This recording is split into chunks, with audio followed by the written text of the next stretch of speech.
When we look back at our winter for 2016 and 2017, what comes to mind? Well, depending on where you live, that answer is going to be different.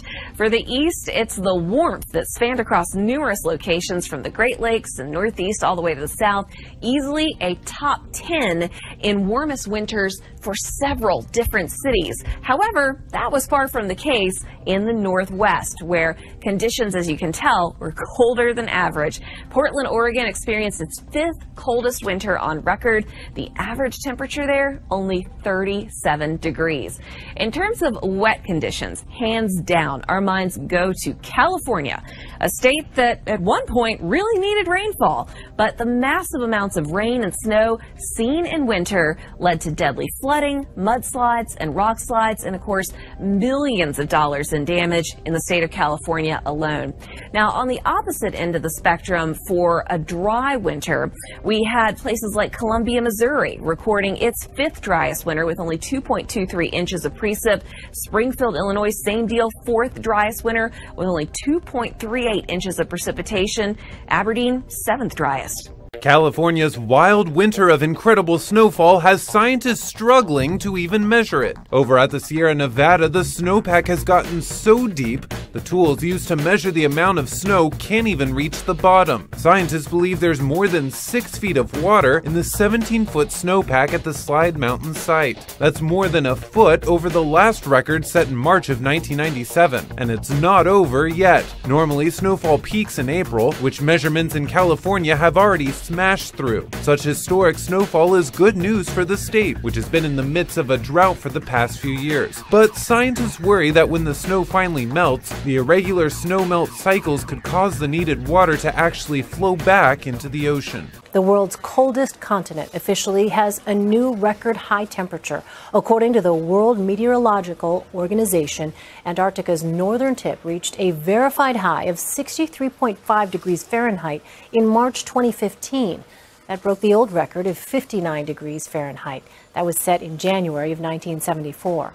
Antarctica was so warm on that day, it was hotter than some American cities. The high in Denver on March 24, 2015, 60 degrees. In Virginia Beach, it was only 47 degrees. The global record high of 134 degrees Fahrenheit set in California in 1913 is still standing.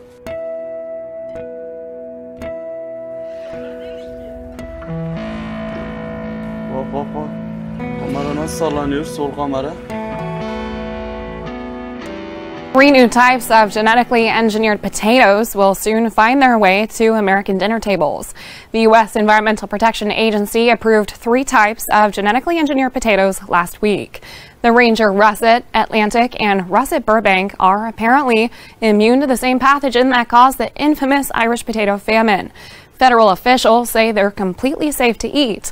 They have only potato genes and get their disease resistance from a type of potato in Argentina that naturally produces a defense.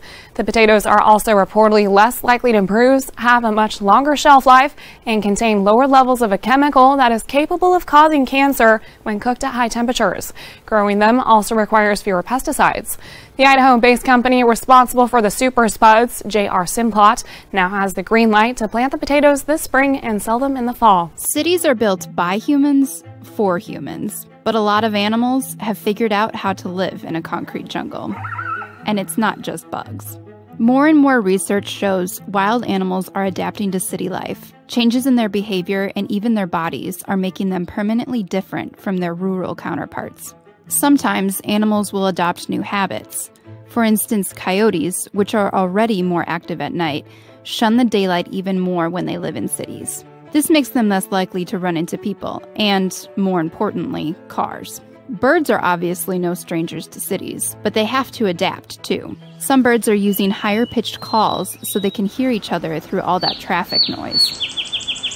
Sometimes the changes are even biological. The city mouse, it turns out, eventually develops a larger brain than the country mouse because city wildlife has to find new ways to gather food and avoid predators. There are some other common changes. Animals in cities tend to have smaller territories. They eat a broader range of foods, their populations are more dense, and they reproduce faster. When conditions are just right, when, say, a city finch lives on a steady diet of sunflower seeds, it will end up with a brand new beak to help it get by in its new home. Hello, you. President Trump today taking credit for some record-breaking economic activity since he won office. But could some really dark clouds be forming on the horizon? This morning, the president tweeted, since November 8th, Election Day, the stock market has posted $3.2 trillion in gains, and consumer confidence is at a 15-year high. Jobs! Exclamation point. And today, the Labor Department reported that first-time jobless claims tumbled to a 44-year low. All of that is obviously wonderful news, but according to a shocking new Bank of England report, economists have vastly underestimated the negative effect that robots could have on American jobs and our economy. How bad are we talking? Well, according to that bank, robots could steal 80 million jobs from the U.S. That's roughly half of our workforce. It's absolutely true that the technology is advancing at a pretty rapid rate, and it's going to displace a lot of jobs. You mentioned the Bank of England report. McKinsey did a study that found that proven technology today could lead to 45% of current jobs disappearing over the next several years. Yeah. Now, we're talking about a longer time frame there. But yes, the economy is changing, and automation is changing it more than anything else. Ford unveils a new autonomous car delivery concept in Barcelona. The concept, called Auto Livery, was revealed at the Mobile World Congress on February 28th. Auto Livery attempts to solve the challenge of transporting packages between delivery trucks and drop-off locations in certain urban environments. The process would work like this. A self-driving van would carry packages, and delivery drones could then be used to drop packages off at locations like high-rise buildings. According to Engadget, the auto livery concept was created by a group of Shanghai Ford designers as part of the company's Last Mile Mobility Challenge. This is just one of the things that Ford has recently done to promote the creation of driverless vehicles. In February, Ford acquired the brand new autonomous driving startup Argo AI for $1 billion. The Argo AI software might be used to create a complete autonomous car for Ford by 2021. Amazon's intelligent personal assistant Alexa is growing. Last November, Amazon released the Alexa Skills Catalog, an online platform that allows customers to engage functions associated with the system and write reviews. The platform also provided a catalog of new arrivals for users to check out. Alexa's skills continue to grow, currently boasting more than 10,000 skills, having tripled her proficiency since September. Amazon is constantly looking to upgrade the system. Currently, according to Time magazine, Amazon is developing the ability for Alexa to distinguish between users based on their voice. The price of 1 Bitcoin surpassed the price of an ounce of gold for the first time in history. The price of 1 Bitcoin was $1,271. Meanwhile, gold per ounce was priced at $1,235. Bitcoin is a type of digital currency created in 2009 by a software developer using the name Satoshi Nakamoto.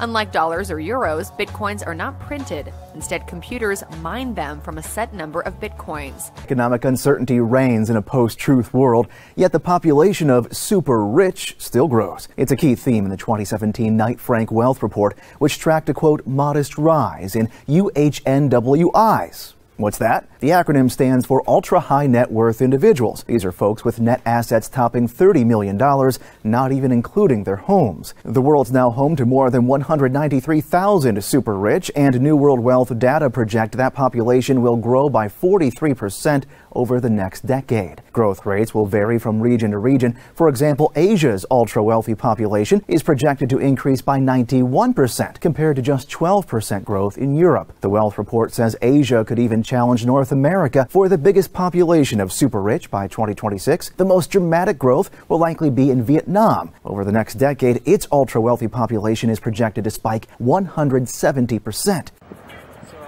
Sweden is working to reintroduce conscription as a response to the new security situation in Europe, according to the country's defense minister. The country's government reintroduced compulsory military service in the country for the first time since 2010, on a gender-equal basis for the very first time. Peter Hultqvist, Sweden's Minister of Defense, stated, "After the Russian annexation of Crimea against international law and their increased military exercises close to the border, we have a new security situation. Sweden is not currently a NATO member, but has contributed to NATO-led operations, and plans to have 6,000 full-time members serving with 10,000 part-timers. The Swedish government intends to have a full battalion established on the island of Gotland by 2018. Ever since President Trump described the supposedly dreadful immigrant situation in Sweden, Journalists at every media outlet from here to Malmo have been debating how bad things really are there. They're fine, say a lot of them.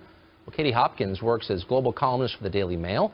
Rather than going on Wikipedia or reading some Vox article to learn what to think, as most do, she decided to actually go to the country. She went to Rinkeby in Sweden, in the immigrant-dominated suburb of Stockholm that was torched by rioters last week.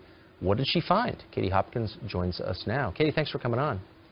First of all, good for you for actually going. You always learn a lot when you get on a plane and go to the site. What did you expect to find, and how did it differ from what you found? You know, I expected to find what a lot of people have been saying. It's like, there's nothing wrong, Sweden's beautiful, I live here, I see none of this. You know, I expected to see the Sweden I imagine from maybe Christmas cards or whatever. But, you know, when I got there, it's a very different story. Within 10 hours of landing, an asylum centre was burnt down, arson suspected. There was a hand grenade planted in a bin. And when I rushed there to find out what had gone on, I was told, well, why politicise this? Journalists are blamed, you know. Why make this a political thing? Why can't it just be a hand grenade in a bin outside a police station in a mosque? And I kind of felt like, oh, who's the mad one here, me or you? And then speaking to the women in particular, there's a much quieter story that's not being told, which is that women are frightened to go out. When I went to Rinkeby in the evening, I was the only female, certainly the only white female. And when I spoke to the ladies, it's because they're terrified of the crime, they're terrified of the gangs. And one particular lady I spoke to, she runs home at night because she's fearful of all the men that gather at night under the bridge where she lives, so they're kept indoors. So it's a really frightening place for a lot of women there particularly. According to the U.S.-based Site Intelligence Group, the video was shot in western Iraq. It shows young boys training to fight using hand-to-hand combat and AK-47s in an ISIL training camp. The video claims the boys are Uyghur Muslims from China's Xinjiang province, Xinjiang Autonomous Region. CGTN has obtained about 1 minute of the footage. In other parts of the video, Site says a Uyghur terrorist is seen beheading a hostage while threatening to return to China and launch attacks. The militants are known as the East Turkestan Islamic Movement. China's foreign ministry reacted to news of the tape. We oppose any form of terrorism and proactively participate in international cooperation to crack down on terrorism.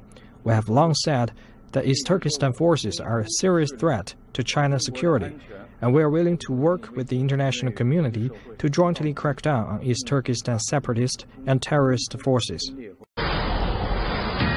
A Fox News alert. You know that Brussels has been an epicenter of terrorism in recent months and years. Right now, Brussels police are checking a car. It might be that white van that you see in the center of the screen. It was located with gas bottles and gasoline cans inside it, apparently. There was one blast heard. Authorities have closed off part of Brussels to check the suspect vehicle. Whether they have found active terrorism underway, we do not yet know, but we're certainly on top of it. We'll let you know more as the hour progresses. Tonight, a look inside the mind of an ISIS terrorist.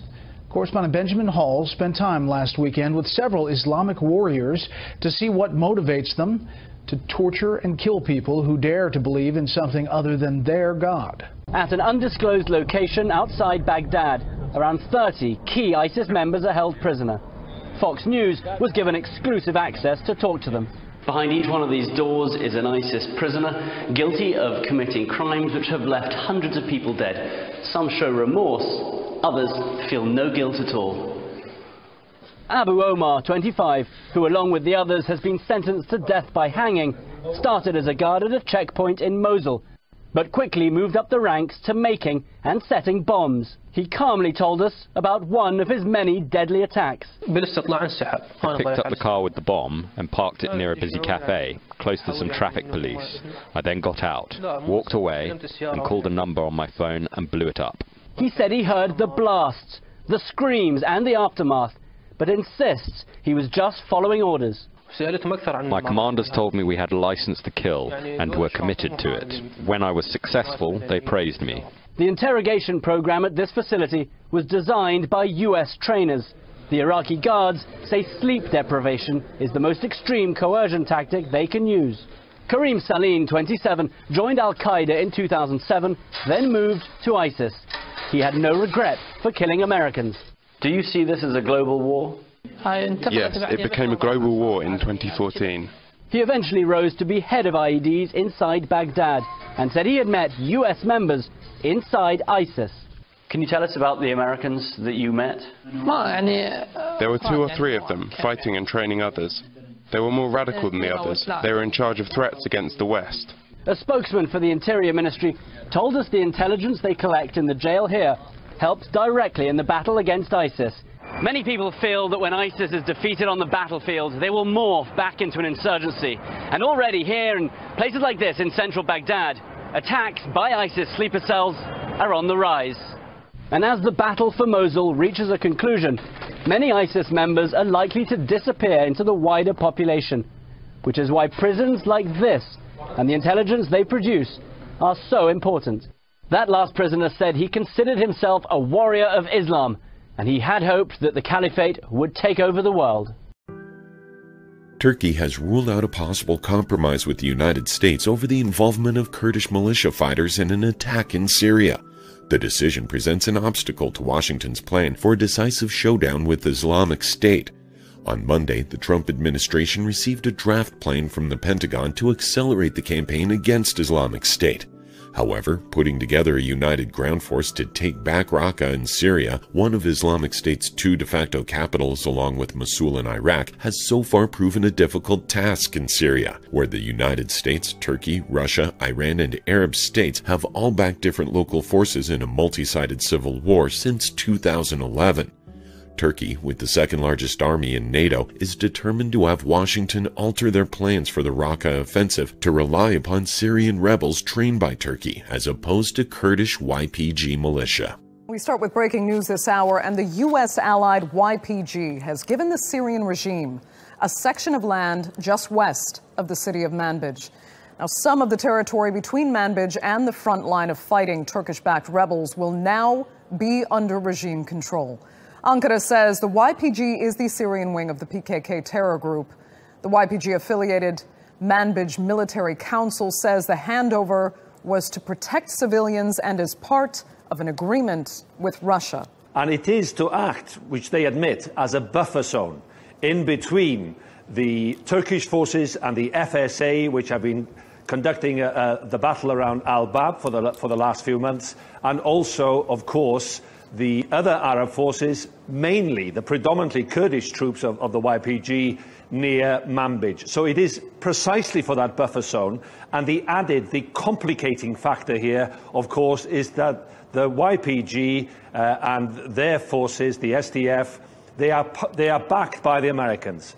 And so, to avoid any direct conflict, and of course that the Kurdish would probably be worried that the Turkish troops and the FSA would move against them, especially after the victory in Al-Bab, then they've released these villages to have that buffer zone. And that's why they claim that they've been talking to the Russians to try and negotiate that, because this area, for the last 5 years, has been like a shifting sands in terms of who controls what.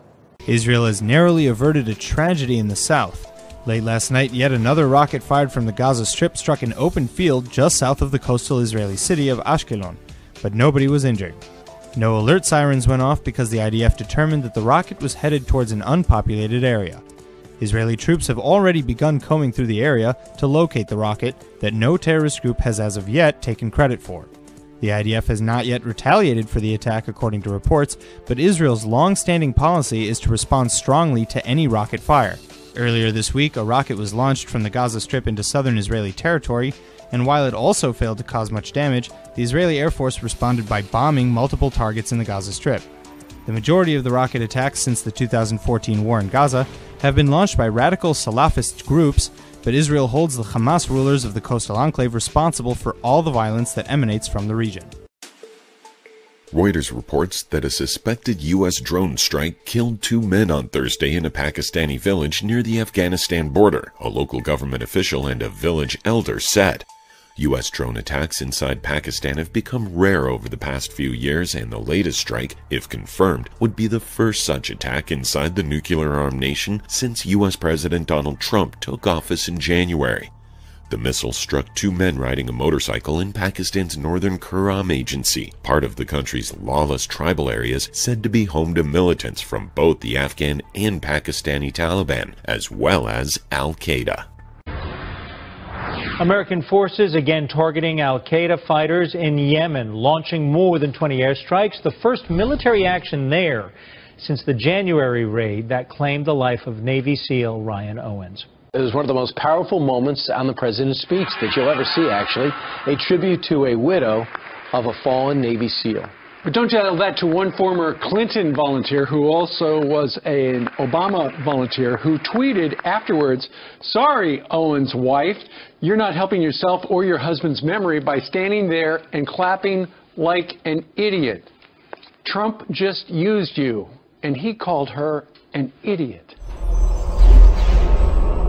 We are blessed to be joined tonight by Corinne Owens, the widow of U.S. Navy Special Operator, Senior Chief William Ryan Owens. Ryan died as he lived, a warrior and a hero, battling against terrorism and securing our nation.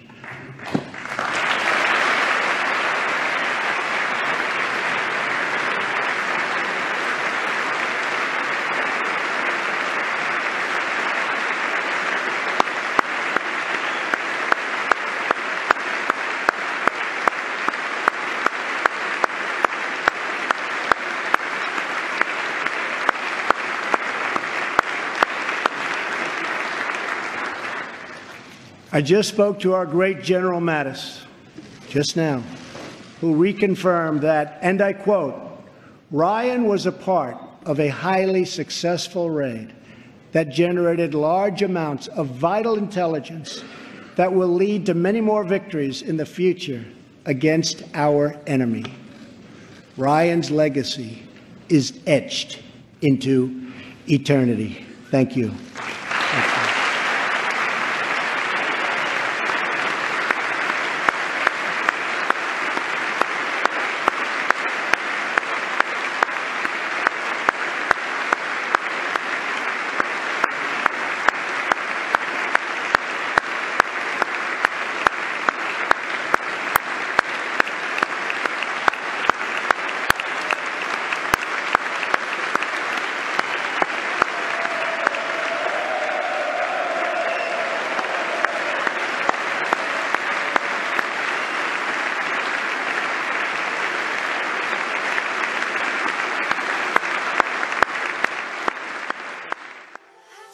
So